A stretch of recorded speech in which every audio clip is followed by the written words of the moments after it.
ચાલે છે ને ઝેન વાર્તાઓ મસ્ત પડ્યો છે ઝેન ફકીર. તો તે પોતાની ઝૂંપડીમાં પડેલો હતો અને છત પણ નથી પોતાની. તો તે આવી રીતે જુએ છે કે દિવાલ માત્ર છે. દિવાલ મતલબ દરવાજો પણ નથી. તેને તે ઘર કહે છે અને તે પડેલો છે.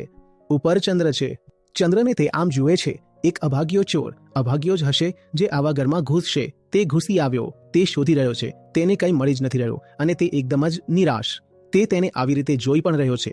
તે તો પણ શોધી રહ્યો છે કંઈક મળી જાય. ત્યાં ડબ્બો પડ્યો છે. ડબ્બો ખખડાવી દીધો. ચપ્પલ ઉઠાવી તો એક ચપ્પલ એક જ પગની છે, બીજાની છે નહીં. વિચાર્યું આ પણ લઈ લઈએ તો તે તૂટેલી ચપ્પલ. પછી તે કહે છે કાશ હું તેને ચંદ્ર આપી શક્યો હોત. આજે શોધી રહ્યો છે તે અહીં છે નહીં. તે ક્યારનું છોડી દીધું અને જે અહીં છે તે એમ જ કોઈને આપી નથી શકાતું. જેટલું જોડશો તેટલું ડરશો અને વધારે ડરો છો તમે તો મતલબ જોડીને બેઠા છો. એકદમ યાદ રાખો, દુનિયામાં આનાથી વધારે ખરાબ વાત નથી હોતી કે કોઈ તમારો હાથ મરોડી દે એવું કહીને કે ફલાણી વસ્તુ તારી પાસે છે અને હું છીનવી લઈશ. મારી વસ્તુ જો તું છીનવી શકત તો તેનો અર્થ છે કોઈને કોઈ હક તારો તેની પર છે.